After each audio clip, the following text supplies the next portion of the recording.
Oi, gente nossa! Graça e paz para todos. Seja bem-vindo, meus queridos irmãos e irmãs, a este canal Verdadeira Graça. Talvez você não me conhece, está me vendo pela primeira vez. Eu sou apenas um evangelista. Eu sou apenas um que veio, como disse João Batista. Eu sou a voz que anuncio as boas novas. Eu não tenho título nenhum, eu sou seu irmão, eu evangelizo. O verdadeiro evangelho é a graça, não é esse sistema protestante. Mas nós, não só eu, mas todos os demais irmãos da graça, são todos evangelistas. Eles pregam o verdadeiro evangelho. Mas o título da mensagem que eu tenho para nós, meus irmãos, minhas irmãs, é essa. Acorda, o crente dorminhoco. Este é o nome da mensagem. Acorda, crente dorminhoco. Você está dormindo. O sono profundo dentro desse sistema religioso. Enquanto o apóstolo Paulo diz: desperta tu que dorme, levanta-te dentre os mortos, e Cristo te esclarecerá ou te libertará. Há muitas pessoas que estão dormindo, não fisicamente, mas dormindo mentalmente. A sua mente está fechada. Ele dorme 10, 20, 30, 40, 50 anos e nunca se desperta desse sono, porque a sua mente não abre. Eu vivi por 44 anos. Eu sei muito bem do que eu estou falando. Eu falo por experiência, por conhecimento e por saber o que fala este livro. Por isso que São Paulo diz: desperta tu que dorme. Porque Paulo chegou em determinado lugar, encontrou muita gente dormindo ainda na velha aliança, dormindo na lei de Moisés. Foi por isso que ele disse àqueles que estavam dormindo, Gálatas, Efésios 2:8, pela graça sois salvos por meio da fé. Isso não vem de vós, é um dom de Deus. Não vem por obra para que ninguém se gloria. Então não adianta você querer guardar a lei, que são 613 mandamentos, mas uma só é necessária. Um mandamento só é necessário. Não precisa de 613 mandamentos. Foi por isso que Jesus foi bem claro nas suas mensagens: vinde a mim, lá no capítulo 11 de Mateus, versículo 28, 29 e 30. E eu vos aliviarei. Eu vou dar o alívio a vocês que estão aí acostumados todo dia a memícia, todo dia a mesma coisa, essa mesmice, todo dia. Não muda, sempre a mesma coisa. É necessário que haja mudança, haja transformação, porque o povo hoje está batendo palma, estão dando glória a Deus, aleluia, e não sabe, não tem conhecimento dentro deste livro. E se abrir também este livro, ler, você não vai entender. Porque não adianta ler este livro, é necessário que a mente seja aberta. Porque se Deus não abriu o entendimento do homem e da mulher, nós continuamos como eu, 40 anos pastor, estava dormindo. Eu via que algo não batia, mas não tinha entendimento. Havia um medo dentro de mim. Porque eles te ameaçam. Porque não é simplesmente quem quiser vir, vem. Quem quiser ir para o céu, vamos. O céu está aí.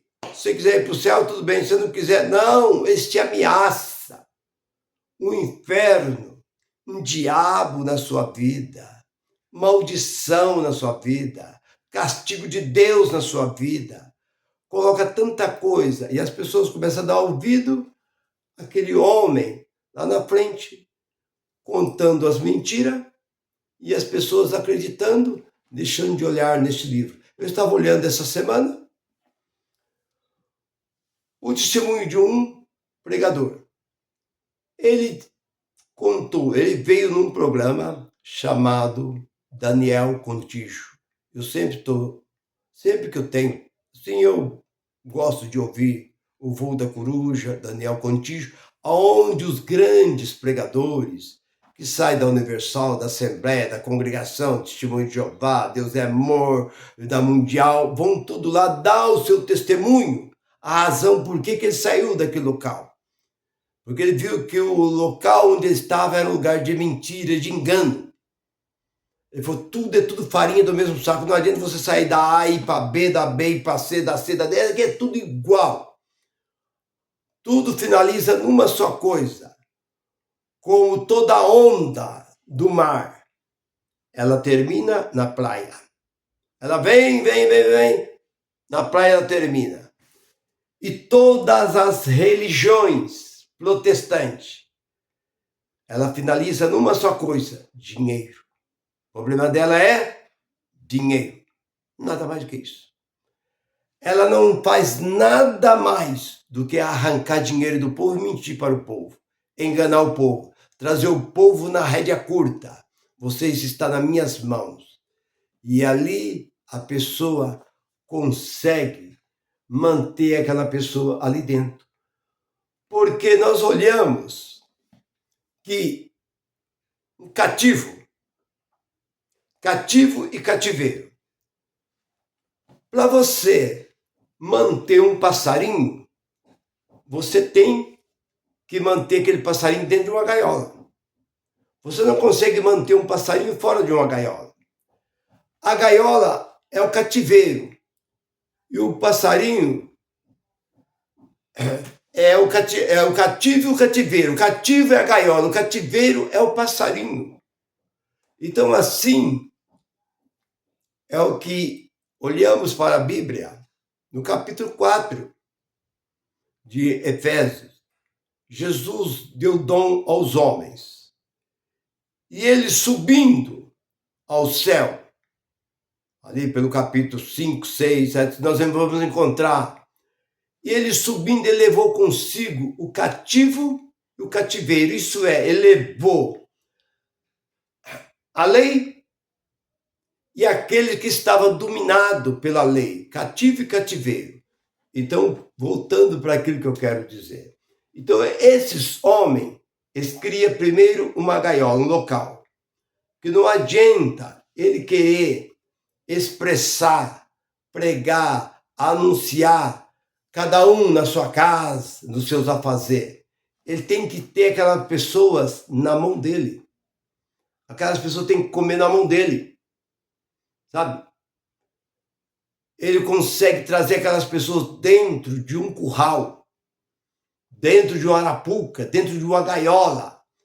Ali ele prende aquele povo e começa a ameaçar aquele povo, dizendo que ele é um homem de Deus, que ele é ungido de Deus, que ele é enviado de Deus, e ai daquele que se levantar contra ele, ai daquele que falar contra o ministério dele, que Deus pode pesar a mão, que o diabo pode entrar na vida dele e ameaça tanto a vida das pessoas que a pessoa passa a ter medo, em vez da pessoa ter prazer. Quando este homem sobe da tribuna para falar, as pessoas têm medo. As pessoas entram alegre e saem triste, aborrecido, porque só vê falar só no inferno, no inferno, no inferno. Não tem outra palavra a não ser inferno. Então eu estava ouvindo essa semana no programa Daniel Contígio. É um professor, ele é psicólogo e é professor.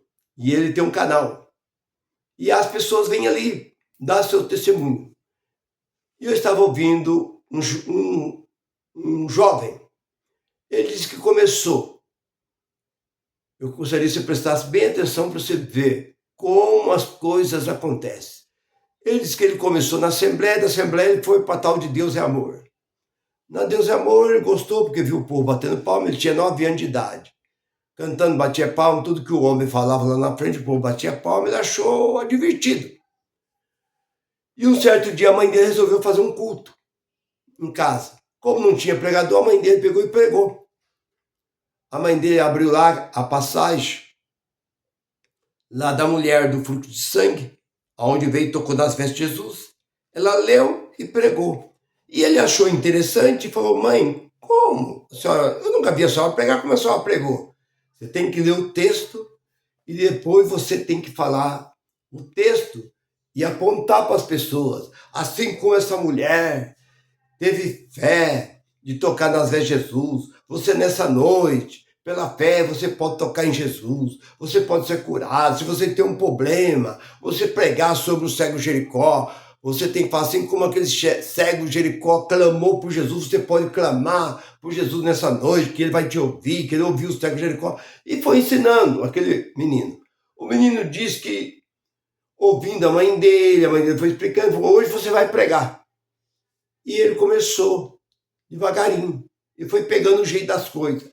De repente, ficaram sabendo que ele era o pregador ali, que sempre quando fazia culto na casa dele, ele que pregava. Aí ele disse que mandaram chamar ele na igreja para ele pregar para as crianças, os adolescentes. Aí ele começou.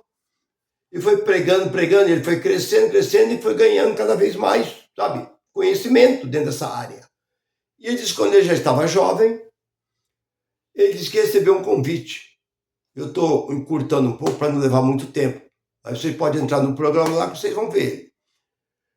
Ele disse que o pastor dele recebeu um convite, convidando ele para ir numa mensagem, pregar numa outra cidade, numa igreja. Aí ele disse que ele falou assim: eu vou enviar ele, tá? Mas eu quero saber se ele é pregador, se ele prega por divina revelação. Sim, ele prega por divina revelação. Então, tá bem.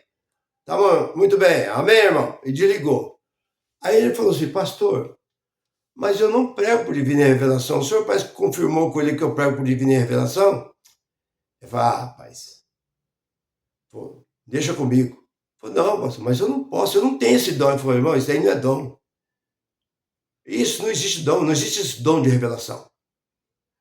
Pô, mas como não existe esse dom? Não. Simplesmente você prega, depois você dá uma parada, pede ali para a igreja, daqui a pouco você começa a falar.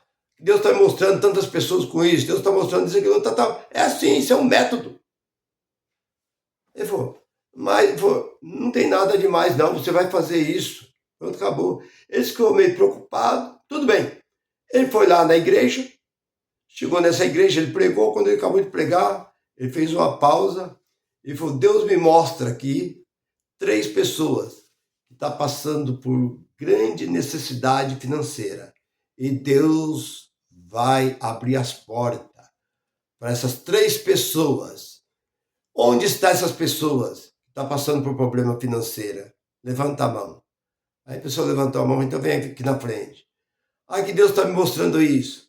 Deus está mostrando aquilo outro. E foi falando. Encheu, pronto. Dali para frente, ele conversava com o superior dele, o superior falou: não, mas como é isso? Que muitas vezes levanta uma pessoa, o pregador fala: não, não é você ainda não.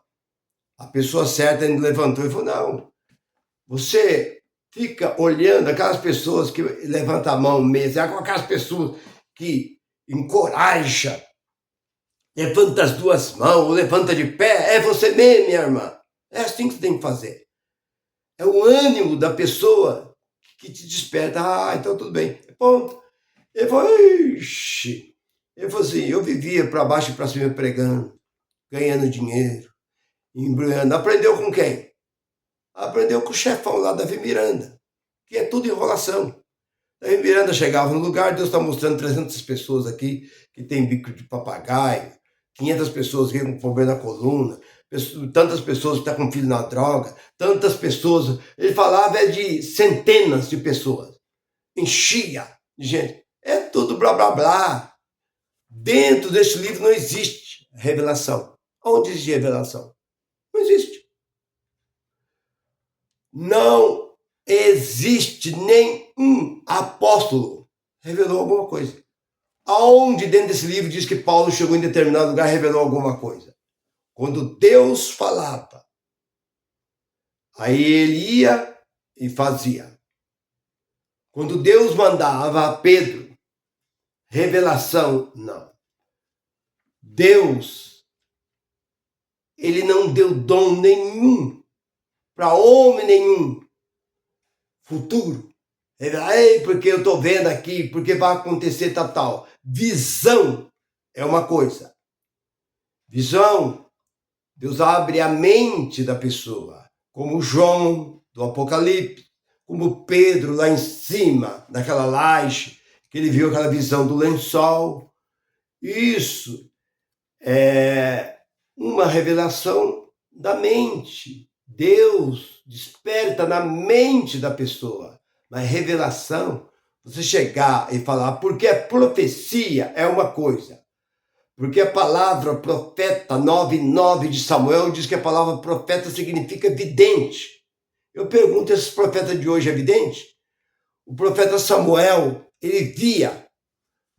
Você vai encontrar com isso, você vai passar por um caminho assim, você vai encontrar com tantas pessoas, você vai encontrar isso, você vai ver isso, tudo que ele falava, porque ele dizia que ele estava falando e Deus estava mostrando. Tá? 9:9 de 1 Samuel. Mas revelação, aqui não existe. Nem Jesus não revelou. Qual foi a revelação de Jesus? 4 de João.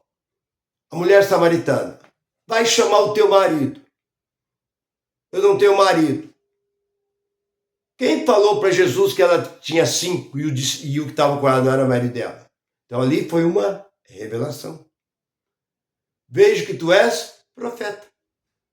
Vai chamar o teu marido, não teu marido. Tu tivesse 5 e esse que tu tem também não é teu marido. Ela olhou. Falou, vejo que tu és profeta. Foi uma revelação. Então é raro na vida dos apóstolos revelação. E agora, como é que hoje, dentro desses movimentos, chamado igreja, está cheio dessas coisas? Então é por isso que eu digo, desperta, ó crente, você que está dormindo mentalmente, a sua mente está fechada. Você está andando, você está conversando, dando risada, cantando, dando glória a Deus, aleluia, e nem sabe o significado de nada.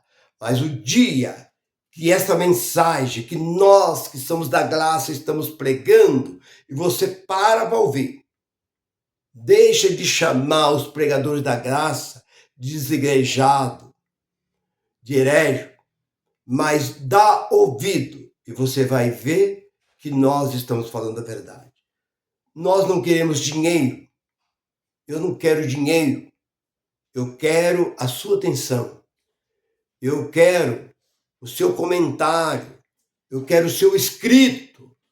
O que você faz, você escrevendo no meu canal, você está me ajudando. Você curtindo, você está me ajudando. Então, é isso que nós pedimos a vocês, nada mais do que isso. Então, por isso que eu dei esta mensagem. Esta mensagem desperta. Então, você que é do sistema, desperta, porque você está dormindo um sono profundo, se desperta por esta mensagem da graça. Eu vou ficando por aqui. Graça e paz para todos vocês. Bye, bye.